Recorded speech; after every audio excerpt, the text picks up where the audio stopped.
Welcome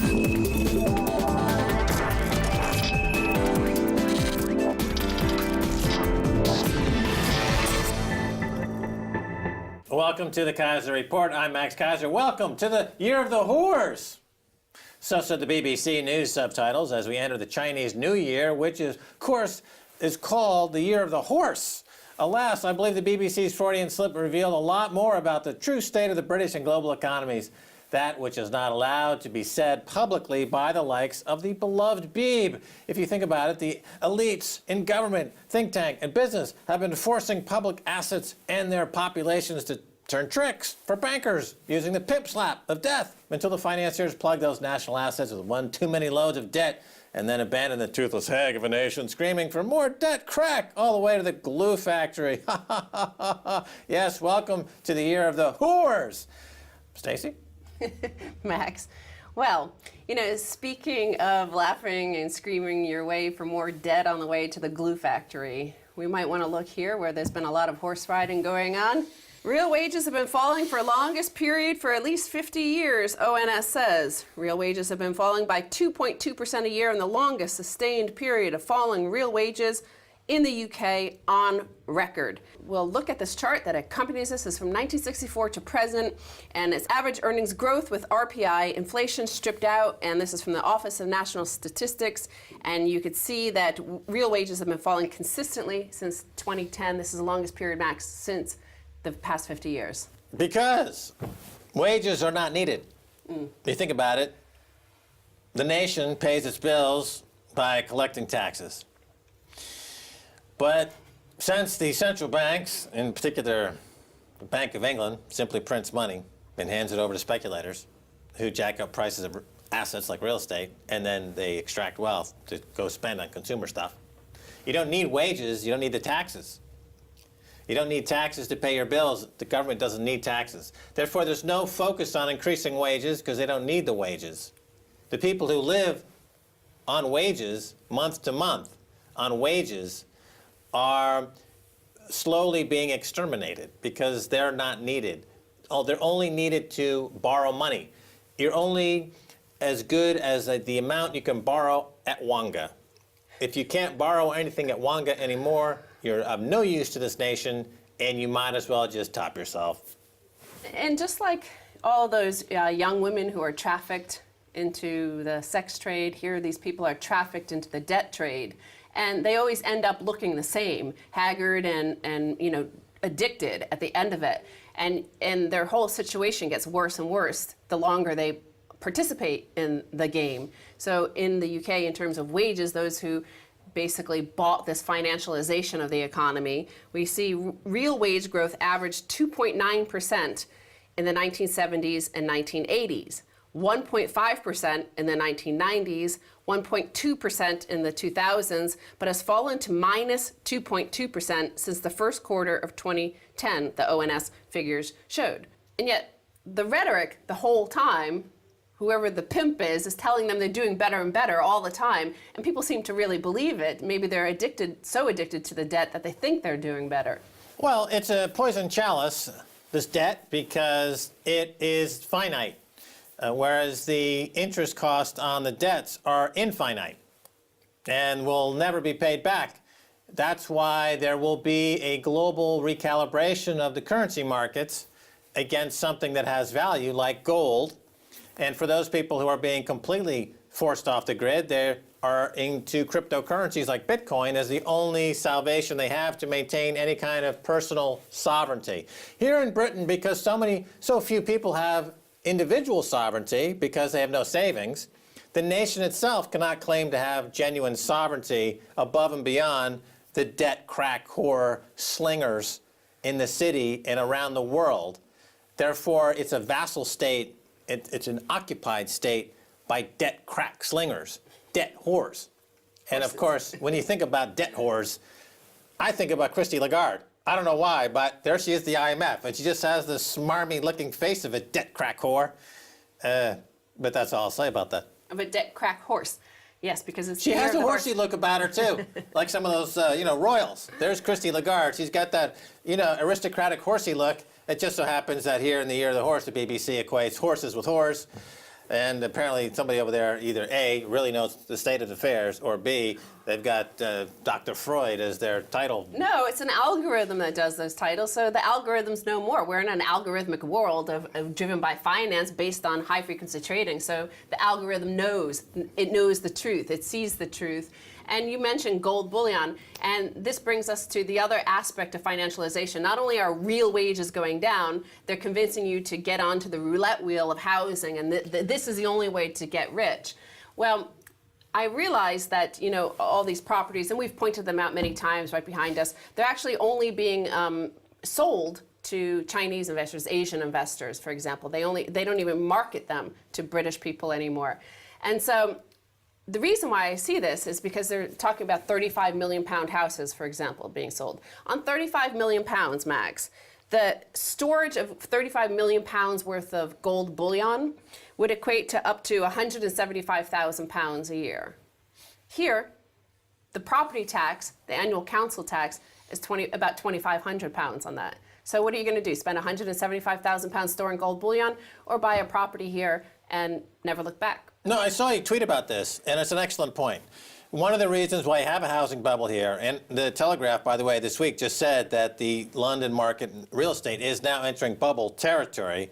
And it's not that they don't have demand for housing, it's that the housing market, particularly in London, is about 80% above where the underlying economic fundamentals would suggest. But you're saying something very key here, is that you've got 30, 40, 50, or $100 million.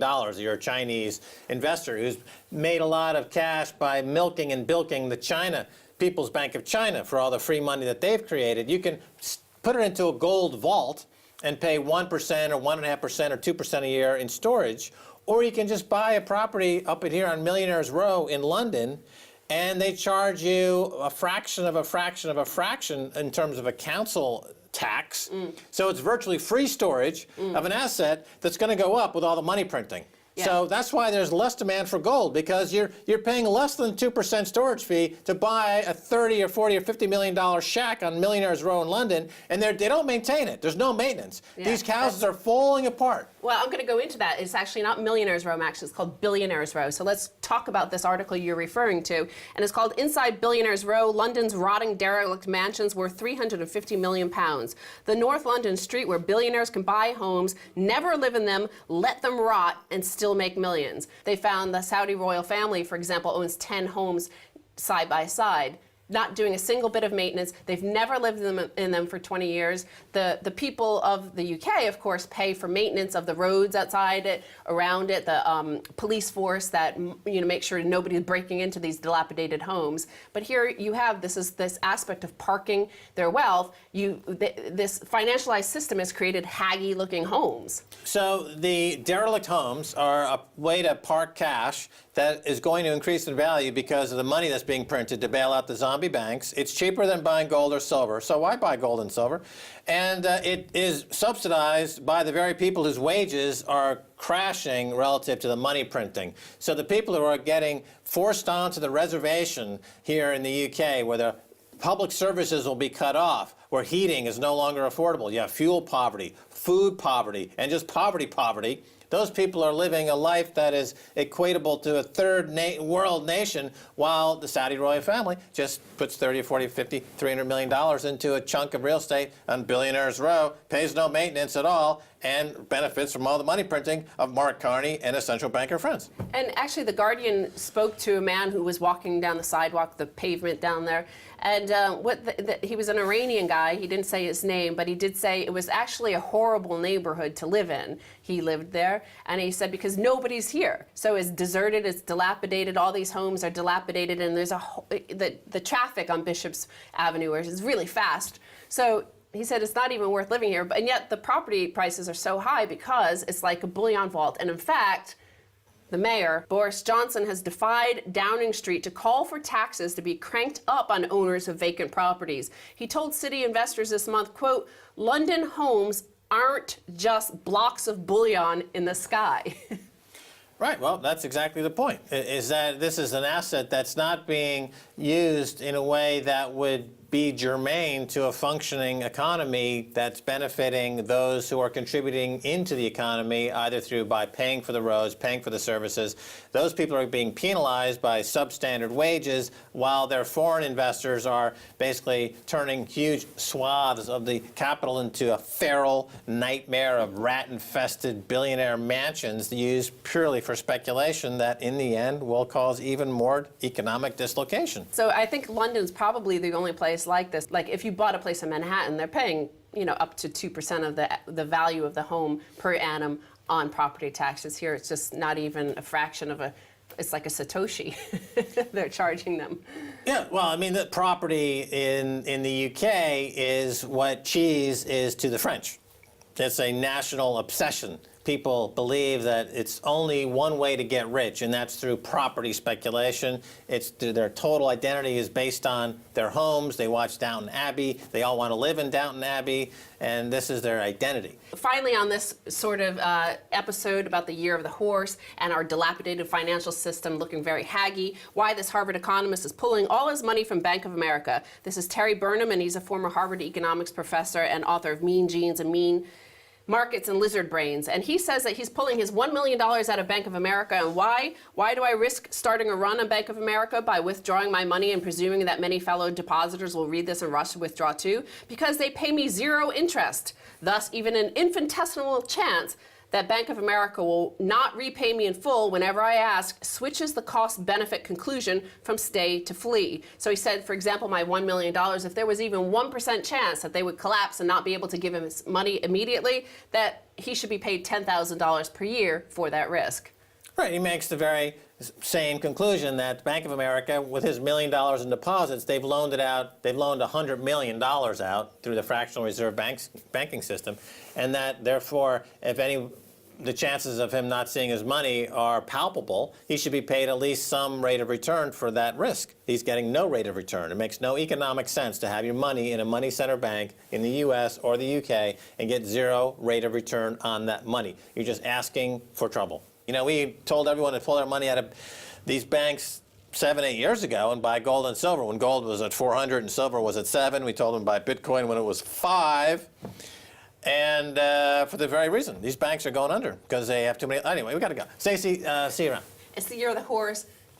Dump the banks, buy Bitcoin, gold, and silver. Well said.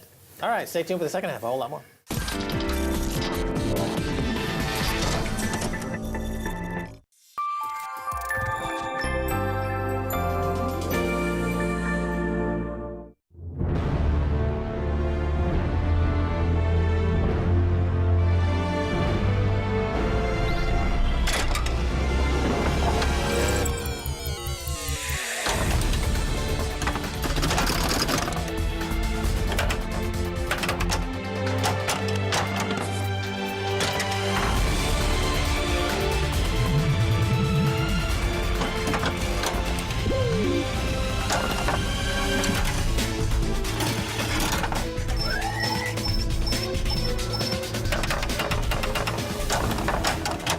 Crosstalk rules in effect. That means you can jump in anytime you want.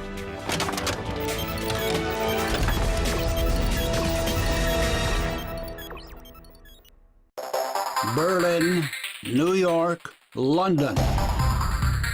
The whole world is on the hook. You can see 2 here of the original ones, a further one.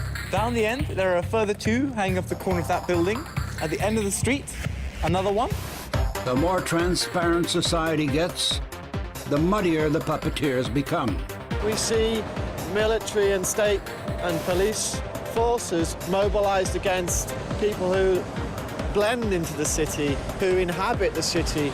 The more people trust electronic devices, the more defenseless they are. The fear that has 1,000 eyes on RT. In his secret laboratory, Tim Kirby was able to build the world's most sophisticated robot, which unfortunately doesn't give a darn about anything. Tim's mission? To teach his creation why it should care about humans and world events. This is Why You Should Care.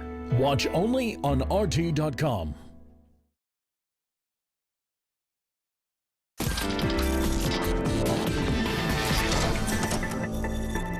Welcome back to the Keiser Report. I'm Max Keiser. Time now to turn to Andreas Antonopoulos, the go-to man for all things Bitcoin and crypto. He's now working for blockchain.info. Andreas, welcome to the Keiser Report. Thank you so much for having me, Max. All right, Andreas, I want to start off actually with something that we heard recently. You know, Visa, the big processor of credit cards, on an investor conference call last week, the very first question the CEO received was about Bitcoin. So that's very interesting because we've seen Bitcoin is now on the radar of some folks that would naturally be in the crosshairs of potentially being disintermediated by Bitcoin. Talk about it a little bit. Well, it was interesting also because the person who asked the question was an executive at Wells Fargo, so it was a nice little combination there. I think the response was pretty much spot on for an investor call. I mean, they couldn't say anything other than, you know, we look at it, it's interesting, we think it has some scaling issues and things like that. But they said we're paying attention, and that's as it should be. And they finished off the conversation by saying they're comfortable. I think that's probably a bit much to say, and I wouldn't be as comfortable in their position because they are likely to be disrupted and disintermediated quite solidly. Yeah, I mean, let's talk about Bitcoin, the business, because clearly you've got retailers like Overstock realizes that it's a great way to pass on savings to consumers because the cost of transactions are fractional what they would be if you used credit cards, et cetera. Folks like Western Union, they have an internal memo that I've seen where they're trying to get their minds around Bitcoin because clearly to send money point A to point B using Bitcoin, again, is 98% cheaper you know, than it would be through traditional means. And as a business, I mean, that's one of the primary points about Bitcoin is the business case. Forget about the interesting aspect of the software and is it a currency or not a currency. Just as a straight up and down business, this is a fantastic new business, correct? Well, it's secure, it's fast, it's cheap. And as such, it's going to be attractive. For merchants, it massively reduces the risk because the transactions themselves don't need to be encrypted and the network doesn't need to be protected from fraud because computation ensures trust, not lack of access. So everyone can access the network, which makes it a lot easier for merchants to use Bitcoin for retail operations. There's no chargebacks, there's no fraud issues as before. It's much harder to steal a consumer's identity, so it's easier for consumers. And you don't need all of the identity information. Like at the moment, if you want to do a credit card transaction, you have to provide your address, your name, the credit cards, and all of this information. Whereas with Bitcoin, it's a single click. So when you make it frictionless, when you make it riskless, and you make it secure and fast and cheap for consumers, that is definitely appealing to merchants. It's a really good, efficient form of money for the internet. You know, over the holidays, there were the reports, Target, Neiman Marcus, big retailers in the U.S. that had breaches on their credit cards. Millions of customers, tens of millions of customers, huge breach of data. And of course, that would never happen with Bitcoin. Right. I mean, the big difference is that the traditional payment systems are pull systems, which means that when you use a credit card, what you're doing is you're authorizing a future pull from your account and potentially many more future pulls from your account. That's why you have to give so much identity information. Whereas Bitcoin is a push system. You create the single little chunk of money that you're sending and you send that and it can't be compromised. So the business case of Bitcoin is solid. You know, if you look at the history of technology, we've had some technological breakthroughs. We had the email, we had the internet itself, we've had, and this has been the thrust of business growth in America and around the world. So let's talk about the regulatory front for a second, because on the regulation side, there seems to be some give and take here. The New York hearings on Bitcoin, they just concluded. What's your takeaway on the hearings? You know, there seems to be some pushback on their side. Talk about it. I was rather disappointed to see a lot of fear, uncertainty, and doubt being introduced into the equation. FUD. But it was mostly because of lack of understanding of the underlying dynamics of the system. And I think a lot of it was due to misinformation and kind of knee-jerk reaction.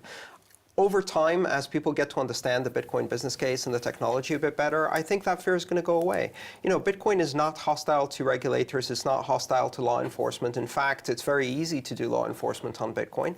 And regulators will find that over time, the fact that Bitcoin is regulated by algorithm provides a lot of certainty and reduces risk.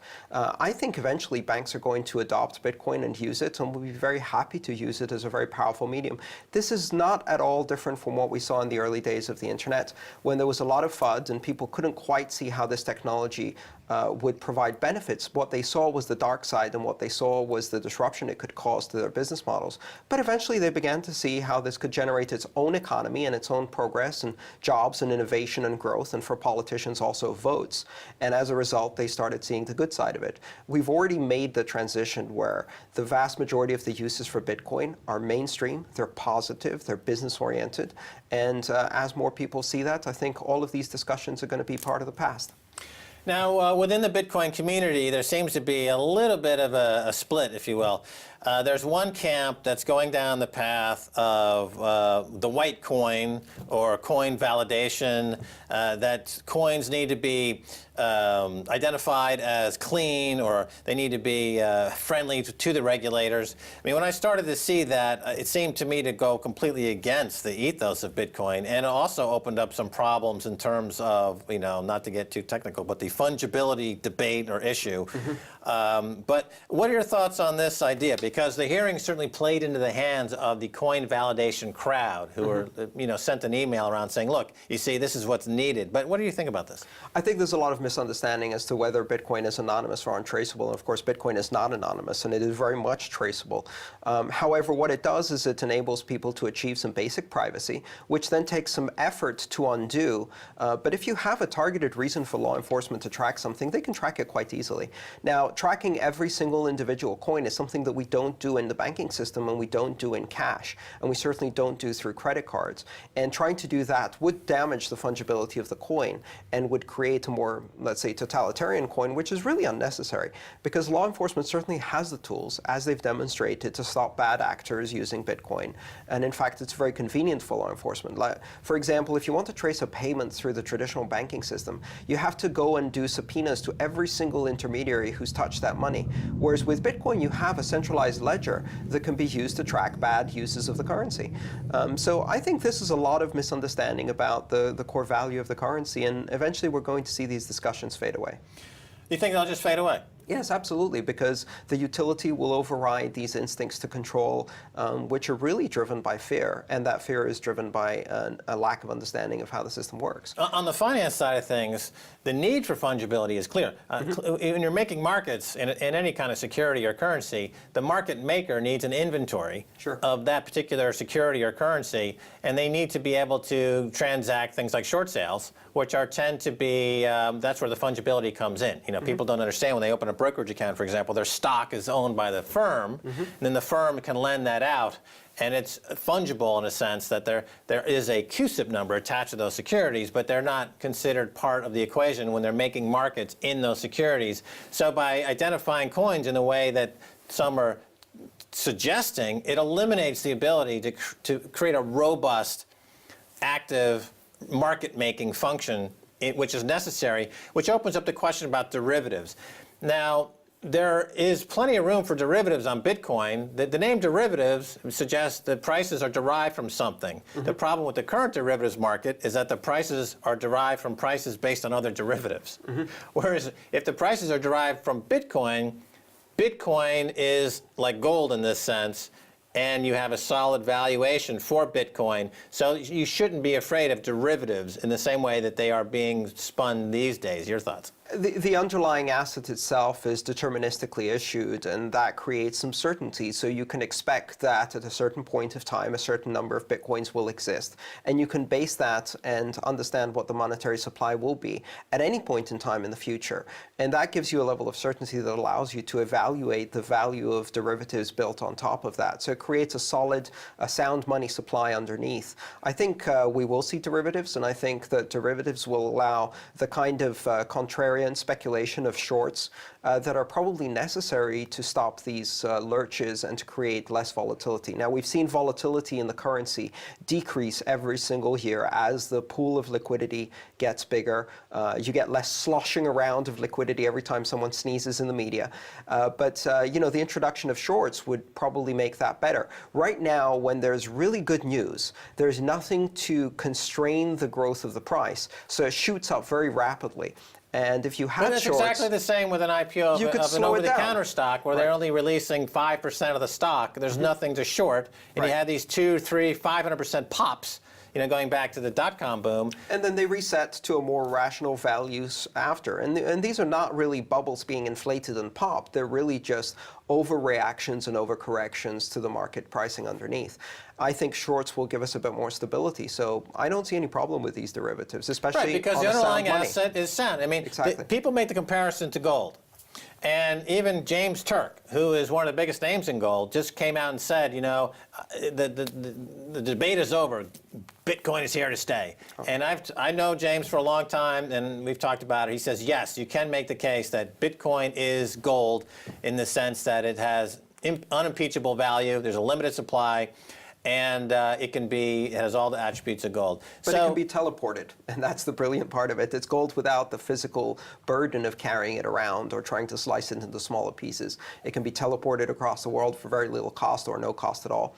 And it can be sliced into infinitesimal little pieces, which takes away two of the biggest problems with gold. Yeah, it's an improvement on gold in many ways, and I think the gold community now seems to be understanding this anyway. Some of the leading lights are now figuring out that, in fact, this is a technological improvement. Let's talk about Charlie Shrem for a second, because here's one of the co-founders of the Bitcoin Foundation. It seems to be, justice is two-tier justice, because what he's allegedly involved with, the numbers are quite minuscule when you compare it to some of these bigger banks that are caught. But the alleged infractions of Charlie Shrem involve money laundering with amounts in the $1 million range. Compared with HSBC that got busted for multi-billion-dollar money laundering. About 150 billion. Yeah, Wachovia, 400 billion. So, but they just pay or it's deferred prosecution. They just say, well, we'll get around to prosecution someday. So here, our regulators, it seems awfully aggressive in this space. Are we going to see more of this type of thing where it's a two-tier system and they're attacking Charlie Shrem here? Well, I think the indictment is also weak because from what I read, what they're alleging is that Charlie Shrem provided bitcoins to someone else who was a money market maker on Silk Road, who was providing bitcoins to users of Silk Road who were using some of them to buy drugs. So it's like kind of 3 degrees. And really the main accusation is that he didn't file the correct suspicious activity reports on the other party who was doing the suspicious activity, not himself. So, I mean, without a doubt, there's some heavy-handed prosecution. It's funny because this is the first time someone was led away in handcuffs in New York since 2008. They haven't done that for anyone else. All these people who stole trillions. Robert Goodfriend of Salomon Brothers was frog marched out of the office, going back to the Liar's Poker days. But Andreas, we're out of time. We'll have to have you back again soon. Thanks so much for being on the Keiser Report. Thank you so much for having me. All right, that's going to do it for this edition of the Keiser Report with me, Max Keiser, and Stacy Herbert. I'd like to thank our guest, Andreas Antonopoulos. If you'd like to get in touch, tweet us at Keiser Report. Until next time, bye, y'all.